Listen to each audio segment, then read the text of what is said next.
திருப்தியில் இருப்பவருக்கு ஒரு வியாதி எப்படி வர முடியும்? திருப்தி இல்லைன்னா தானே அது ஏதாவது ஒரு நோயாக வரும். சில பேருக்கு என்ன இருந்தாலும் திருப்தி வராது. எவ்வளவோ நீங்கள் கொடுத்தா கூட திருப்தி வராது. ஒரு 5000 ரூபா கொடுங்களேன் அப்படின்பா.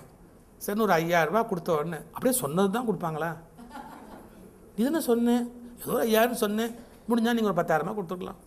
இப்போ 5000 கொடுத்ததுக்கப்புறம் ஒரு திருப்தியாக போகல. அப்பவும் ஒரு மாதிரி வருத்தப்பட்டுனே போவான். என்ன என்ன என்ன என்ன எனக்கு என்ன வருத்தம் அப்படின்னா, சரி பஸ்ஸுக்கு போய் இந்த 5000 ரூபாய் மாற்ற முடியுமா? இப்போ என்ன பண்ணுங்கிற, நீ ஹோட்டலில் சாப்பிடணும், பஸ்ஸுக்கு போகணும், ஒரு 50 ரூபா சேர்த்து கொடுக்கூடாதா? அவ்வளோ. சரி, இந்த 50 ரூபா படி சந்தோஷமாக போ அப்படின்னா வாசல் வரைக்கும் போய்ட்டு சொல்லுவான். வந்தவனுக்கு ஒரு வெத்தலைப்பா கொடுக்க மாட்டேல, ஒரு தேங்காய் பழம் வச்சு கொடுக்கலாமோ? அது கூட உங்களுக்கு தோண மாட்டேங்கிறது உங்களுக்குலாம்.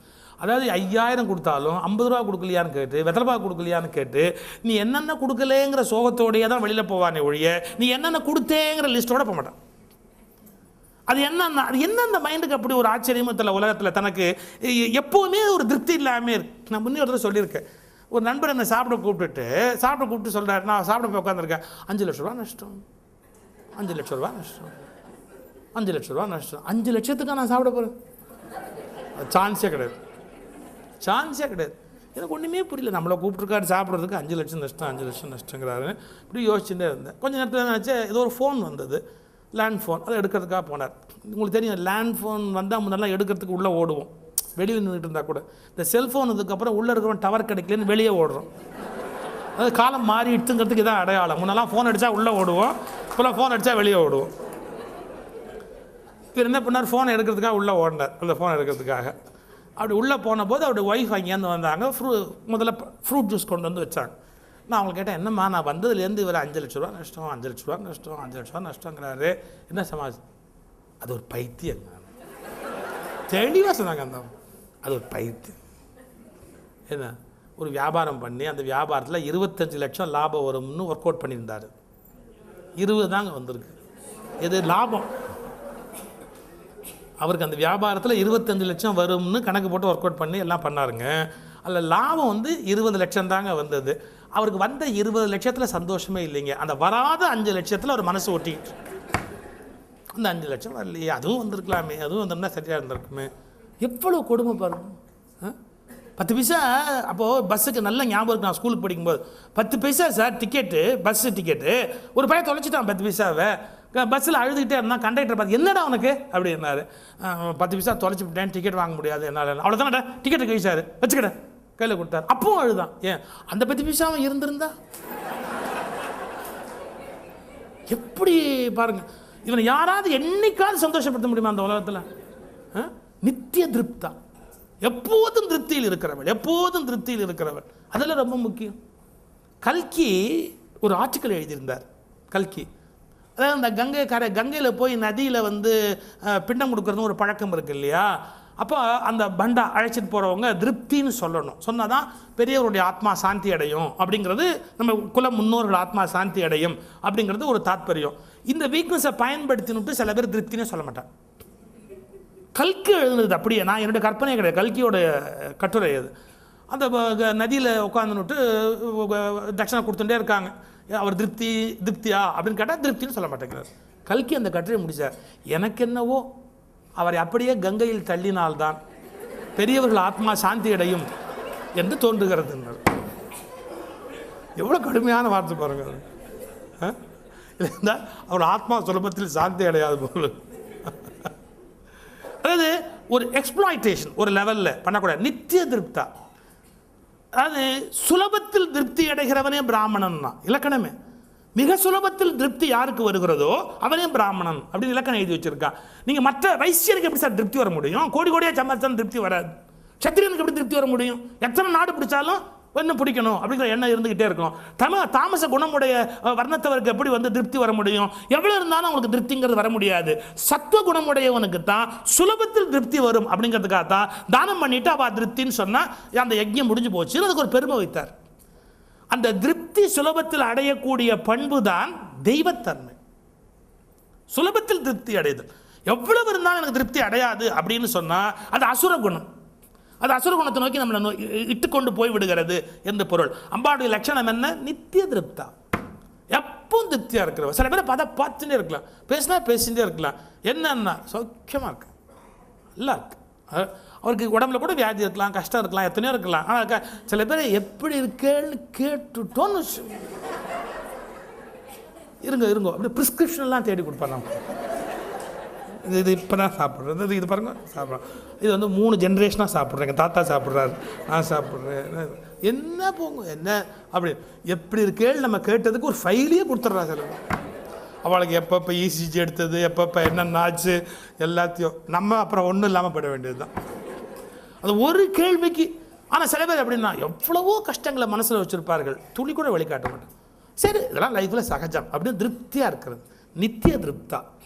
அதாவது அம்பாள் அப்படிங்கிறது பட்டுப்புடவை கட்டி இருக்கிற அழகான உருவம் என்பதையும் தாண்டி, அழகின் வடிவமான ஒரு சிற்பம் என்பதையும் தாண்டி, குணங்களில் திருப்தியை வைத்த போதுதான் அது எல்லையற்ற அழகு பெற முடியும் அப்படிங்கிற அந்த உண்மையை உள்வாங்க.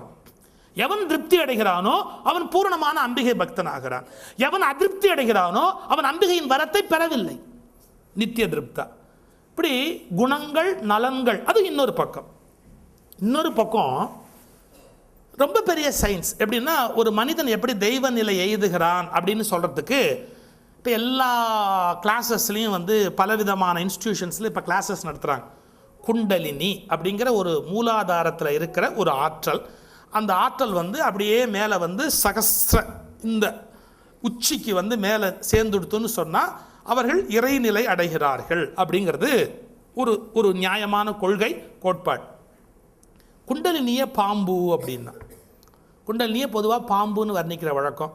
எந்த இடத்துலையுமே வந்து பாம்புன்ற மாதிரி ரெஃபரன்ஸே பாட்டிலெல்லாம் வந்துடுத்துன்னு சொன்னால் அது குண்டலினியை தான் மறைமுகமாக குறிக்கும். ஆடு பாம்பேன்னு பாம்பாட்டி சித்தர் பாடினார்னா அவர் என்ன பாம்பை ஆட்டிக்கிட்டு இருந்தார். அவர் குண்டலினிங்கிற ஜீவசக்தி. அது ஏன் அதை பாம்புன்னு சொன்னான்னா அது பாருங்க, அது மூலாதாரத்தில் இப்படி சுருண்டு படுத்திருக்குமா, அந்த சக்தி அப்படி இப்படி சுருண்டு படுத்திருக்கும்.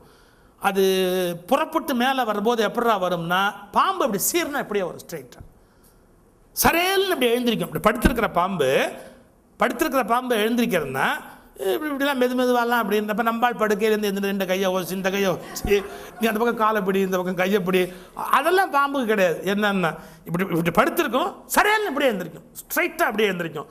இன்னொன்று ஆச்சரியமாக சொல்கிறான் பாம்புக்கு என்னன்னா, அந்த வால் உச்சியை பூமியில் நிறுத்தினுட்டு நிற்க முடியுமா? அதால் வால் நுனி இருக்கு இல்லையா, அந்த வால் நுனியை பூமியில் ஊன்றிக்கொண்டு அப்படியே நேராக ஸ்ட்ரைட்டாக நிற்கக்கூடிய பலம் வந்து பாம்புக்கு உண்டு அப்படிங்கிறா. இன்னொரு ஆச்சரியம் என்ன தெரியுமா, நீங்கள் வேணால் அப்படி பாம்போடு விளையாடி பாருங்க, அதுக்கப்புறம் முடிஞ்சால் வந்து என்கிட்ட சொல்லுங்க. இன்னொரு வேடிக்கை, நீங்கள் பாம்பு அப்சர்வ் பண்ணலாம். பாம்பு எப்படி உள்ளே போகும்னா, புத்தில் நாகப்பாம்பு தன்னுடைய புத்தில் எப்படி உள்ளே போகும்னு கேட்டால் யாராலும் பார்த்துருக்கலாம். பாம்பு புத்தில் உள்ளே போகிற காட்சியை பார்த்துருக்கலாம், ரொம்ப அழகாக இருக்கும். இப்படி போகும், ஆனால் அப்படியே போகாது. உள்ள இப்படி போன உடனே தலையை வெளியே திருப்பிடும். அதாவது புத்துக்குள்ளே இப்படி உள்ளே நுழைஞ்சு ஒரு யூ டர்ன் அடிச்சு, நம்ம பாஷையில் டிரைவிங்கில் யூ டர்ன் அடித்து இந்த சிரசை தலையை வெளியே வச்சுக்கிட்டு, இது பாருங்கள், தலையை வெளியே வச்சுக்கிட்டு இந்த முதுகை இழுத்து இந்த வாலை அப்படியே கீழே தள்ளும். அப்புறம் புத்தில் இப்படி தான் இறங்கும், தலை வெளியில் இருக்கும், இந்த வால் மட்டும் இப்படியே இறங்கி அப்படியே கீழே போகும். ஏன்? பாம்புக்கு எச்சரிக்கை ஜாஸ்தி. அது முதல்ல தலையை உள்ளே விட்டுதுன்னா நம்மளால் அப்படியே வாழை பிடிச்சிக்கிட்டோம், அது உயிர் ஆபத்து அதுக்கு. ஸோ அது உள்ளே போகிறச்சே தலையை வெளியே வச்சுருந்ததுன்னு வச்சுங்க, ஏன்னா கை வச்சா போட்டுடலாம்ல பட்டுன்னு, அதுக்கு அவ்வளோ எச்சரிக்கை உணர்வு உண்டு. அது தலையை அப்படி வச்சுக்கிட்டு இந்த யூ டர்னில் அப்படி வால் அப்படி பண்ணி திரும்ப இப்படி இறக்கிக்கிட்டே கீழே போகும். இந்த தாயாருடைய கர்ப்பத்தில் ஃபார்மேஷன் அது உண்டாகிற போது அந்த உயிராற்றலும் அப்படித்தான் அந்த நடுவழியில் இறங்குறது தான். அது உச்சி மேலே இருக்கும்படியா வால் கீழே இருக்கும்படியா இப்படி ரிவர்ஸில் இறங்கி அந்த உயிராற்றல் உள்ளே போய் படுத்துக்கிறதான். அதனால தான் இந்த குண்டலினி எழுந்திருக்கும் போது அந்த பாம்பு அப்படியே சீறி படம் எடுத்த மாதிரி உள்ளேருந்து அப்படியே எழுந்திருப்பதால் பாம்பு குண்டலினி ரெண்டையும் ஒன்றாக்கினார். குண்டலினின்னு சொல்வதை வெளிப்படையாக சொல்லாமல் பாம்பு அப்படின்னு பரிபாஷையில் பேசுவார். இப்போ இந்த குண்டலினிங்கிற ஆற்றல் மூலாதாரத்திலேருந்து புறப்பட்டு சிரசுக்கு வரணும். ஏன் வரணும் நம்ம கேட்போம், அது ஏன் வரணும்? அது பாட்டுக்கு அது இருக்க வேண்டிய இடத்துல இருந்துட்டு போகுது, அது ஏன் சிரசுக்கு வரணும்னு இவ்வளோ இப்போ அதுக்கு கிளாஸு அது இது எல்லாம் போய் மணிப்பூரகம், சுவாதிஷ்டானம், அநாகதம், விசுக்தி, ஆக்ஞை, அதுக்கு நிறைய ட்ரைனிங் ப்ரோக்ராம், கிளாஸு, அது இது என்னெல்லாமோ நடக்கிறது. ஏன்? வேறு ஒன்றும் இல்லை, ரொம்ப சிம்பிள். இப்போ அது அங்கேயே கீழே நின்றுடுத்துன்னு வச்சுங்க, மூலாதாரத்தையே நின்றுடுத்துன்னு வச்சுங்க, நாம் ஒரே ஒரு காரியம் தான் பண்ணுவோம், என்ன? சாப்பிடுவோம், தூங்குவோம். மூலாதாரத்திலே யாருக்கு குண்டலினி நின்றுடுத்தோ அவளுக்கு ஒரே ஒரு காரியம்தான் உண்டு, என்ன? சாப்பிட்றது, தூங்குறது. அது மூலாதாரத்திலேருந்து குண்டலினி கொஞ்சம் அப்படி மேலே வந்துடுத்துன்னு வச்சுங்க, செகண்ட் ஸ்டேஜ் சுவாதிஷ்டானம். அதிஷ்டானம், நீ எதிலிருந்து புறப்பட்டாயோ அது அது என்ன? செக்ஷுவல் ஃபோர்ஸ், உன்னுடைய காமத்தன்மை, உன்னுடைய பிறப்பின் தோற்றம். அந்த இடத்துக்கு அந்த எனர்ஜி புறப்பட்டு வந்துடுத்துன்னு சொன்னால் they will indulge in sexual activities. அதோடு சரி, அதுக்கு மேலே ஒன்றும் கிடையாது. சாப்பிட்றது, அடுத்தது காமத்தில் ஈடுபடுவது, காமத்தில் ஈடுபடுவது, சாப்பிடுவது, அதுக்கு மேலே ஒன்றுமே தெரியாது. இது அந்த 2 ஸ்டேஜ்.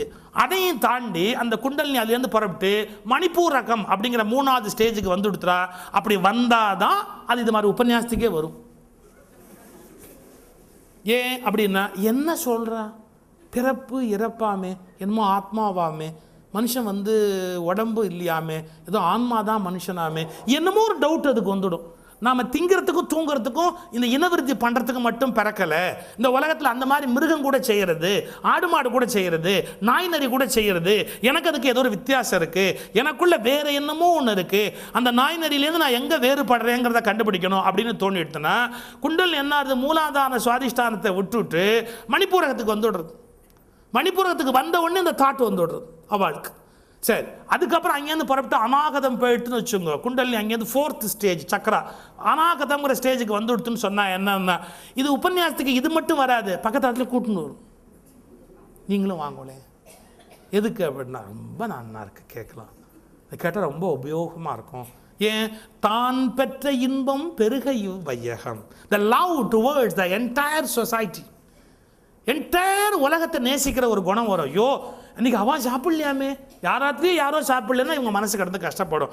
இந்த டிரைவர் சாப்பிட்டானோ திடீர்னு சில பேர் கேட்பாங்க, நம்ம பாட்டுக்கு சாப்பிட்டோமே, அவன் சாப்பிட்டானோ, அவன் சாப்பிட்டானே சாப்பிடாட்டு என்ன சில பேருக்கு தோணும். அவன் சாப்பிட்டானா, சாப்பிட்லையோ, அவன் சாப்பாட்டுக்கு ஏற்பாடு பண்ணியோ, இதெல்லாம் என்னன்னா பிறரது கஷ்டங்களை, பிறரது துக்கங்களை, பிறருக்கு நன்மை வர வேண்டும் என்ற எண்ணங்களை.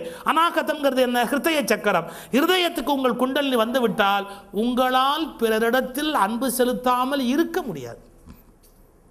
You will love the entire society. எல்லாத்தையும் லவ் அண்ட் அஃபெக்ஷன் இருக்கும். அப்போ அநாகதம் குண்டலினி வந்துடும். தென் அதில் இருந்தால் ஒரு சிக்கல் உண்டு. என்னன்னு கேட்டால், இந்த ஸ்டேஜ் வரைக்கும் திரும்ப குண்டலினி ரிவர்ஸில் போகிறதுக்கு வாய்ப்பு இருக்குது. அநாகதம் வந்ததுக்கப்புறம் கீழே இறங்கிடும் மறுபடியும். ஏன்? அதுக்கு மேலே தாண்டது ரொம்ப கஷ்டம். என்ன வரும்னு கேட்டால், அது பாருங்க, யார் மீதும் நமக்கு வந்த இரக்கமே நம்முடைய பிறவிக்கான பந்தமாயிடும். ஒரு மான்குட்டிக்கு இறக்கப்பட்டு ஜடாபரதர் மானா வந்து பிறந்தான்னு கதை வருது. ஞானத்துக்கு போக வேண்டிய லெவலில் இருக்கிறவா பல பேர் ஏதாவது ஒரு பந்தத்தில் மாட்டின்னு விட்டு திரும்ப கீழே வந்துடுவா. ஏன் அப்படின்னு கேட்டால், love towards the entire society இருக்கிற மாதிரியே என்ன ஆகும்? இரக்கம், கருணை அப்படிங்கிற பேரில் அது ஒரு பந்தமாக உண்டாகி, ஐயோ இதெல்லாம் விட்டுட்டு போகிறேனே, இவாளுக்கெல்லாம் யார் என்ன செய்வா அப்படின்ற எண்ணம் வரும்போது மறுபடியும் அந்த குண்டலினி கீழே வந்து மறுபிறப்பில் கீழே போயிட்டே இருக்கிறதுக்கு வாய்ப்பு இருக்குது. அநாகதத்தை தாண்டி போகணும் அப்படின்னா சில சமயத்தில் அவர்கள் மற்றவர்கள் துன்பப்படுகிற போது கூட ஒரு எல்லைக்கு அப்புறம் புரிஞ்சுக்குவாங்க. என்னன்னா, அவங்க கர்மாவை அவங்க அனுபவிக்கிறாங்க. நம்மளால் முடிஞ்ச ஹெல்ப் தான் நம்ம பண்ண முடியும். நம்ம என்ன பண்ண முடியுமோ மேக்ஸிமம் பண்ணியாச்சு. இதை தாண்டி அந்த உயிர் என்ன வினை எடுத்து வந்ததோ அதுக்குரிய கஷ்டத்தை தான் அதை அனுபவிக்கும். நம்ம என்ன பண்ண முடியும்? உதவலாம், அதுக்கு மேல் நம்ம ஒன்றும் பண்ண முடியாது. புத்தர் சொல்கிறார், நீ கஷ்டப்பட்டால் உன் கஷ்டத்துக்குரிய தீர்வு நான் சொல்லலாம், உன்னோடு சேர்ந்து நான் அழ முடியாதுன்னர். ஜென்ல ஒரு அருமையான ஸ்டோரி வரும், ரொம்ப ரொம்ப அருமையான ஒரு ஸ்டோரி ஜென்ல. என்ன? ஒரு ஜென் மாஸ்டர் குரு பாருங்க, மலை மேலே அப்படி ஏறி போயிட்டு இருப்பார் ஒரு ஜென் மாஸ்டர். அவரை அவருடைய சிஷ்யர் கூட்டிகிட்டு போவார். குரு ரொம்ப வயசானவர், சிஷ்யர் வந்து யங் மேன். அவர் வந்து ஒரு ஹிமாலயாஸ் மாதிரி ஒரு மவுண்டன்ஸ் மேலே அப்படி ஏறி போகும்போது இது பாருங்க, முதல்ல சிஷ்யம் போகிறான், ஏன்னா சின்ன பையன், அவன் கொஞ்சம் மேலே ஏறி போகிறான். இந்த மாஸ்டர் வயசானவர், அவரால் போக முடியல, அவர் அப்படியே விழுந்துட்டார், ஒரு இடத்துல அப்படி சறுக்கி விழுந்துட்டார். அவர் சறுக்கி விழுந்துட்ட உடனே அந்த சிஷ்யன் என்ன பண்ணுறான், இங்கேருந்து ஓடி வந்து, அவர் விழுந்துட்டார், ஒரு இடத்துல அப்படி விழுந்து அப்படியே கிடக்கிறார். அவர் விழுந்த மாதிரியே அந்த சிஷ்யன் விழுந்துட்டு அவரை மாதிரியே முகத்தை வச்சுன்னுட்டு அவர் அப்படியே உத்து பார்த்தான். அவர் சொன்னார், நீ என்ன பண்ணுற அப்படின்னார். உங்கள் கஷ்டம் என்னவோ அந்த கஷ்டத்தை நானும் ஷேர் பண்ணுறேன். அந்த குரு கேட்டார், என்னை நீ கையை பிடிச்சி எழுப்பி விடக்கூடாதா அப்படின்னு கேட்டார். அவன் பதில் எவ்வளோ அழகான பதில் தெரியுமா? எந்த சக்தி கீழே தள்ளியதோ அந்த சக்திக்கு எழுந்திருக்கவும் தெரியும். எந்த சக்தி கீழே தள்ளியதோ அந்த சக்திக்கு எழுந்திருக்கவும் தெரியும். குரு சொல்றார், இப்போது என் சீடன் என்ற நிலையையும் தாண்டி நீ என் குருவாகிவிட்டாய்.